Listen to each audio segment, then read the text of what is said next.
Bonsoir, moi c'est Gianni Mashkurato. J'appartiens au groupe qui pilote le projet Prévision de consommation d'énergie. C'est une société qui produit de l'énergie et qui la distribue. Donc, il doit savoir quelle quantité d'énergie il doit produire. C'est pour ça qu'il doit faire une prévision de quantité d'énergie qu'un client veut consommer.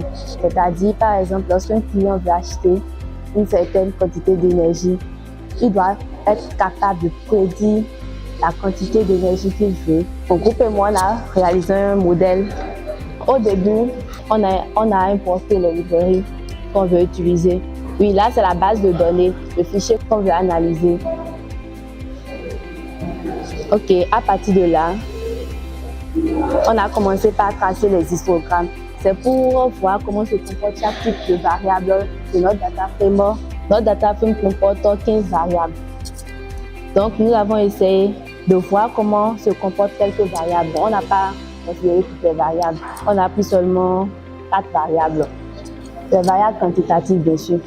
Donc, ensuite, on a passé, comment on appelle ça bien, à la boîte de moustache. Là aussi, c'est un graphique en fait qui permet aussi de voir comment se comporte la variable dans une classe donnée en fait.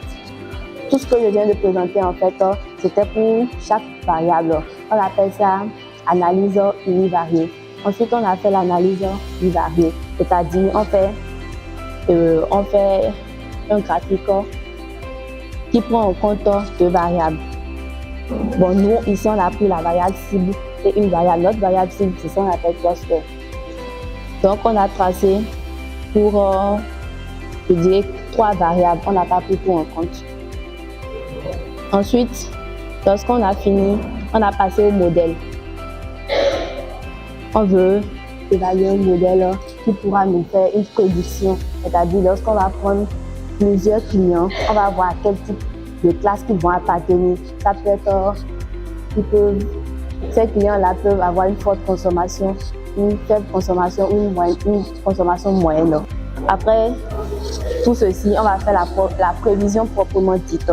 C'est-à-dire, on veut voir maintenant, lorsqu'on prend tel client, il appartient à telle classe. Lorsqu'on prend tel client, il appartient à telle classe. Donc, la société, en fait, c'est une société qu'on appelle Engie. Et donc, cette société va voir si tel client, il consomme peu d'énergie, tel client, il consomme assez d'énergie, afin de prévoir la quantité d'énergie qu'il va produire.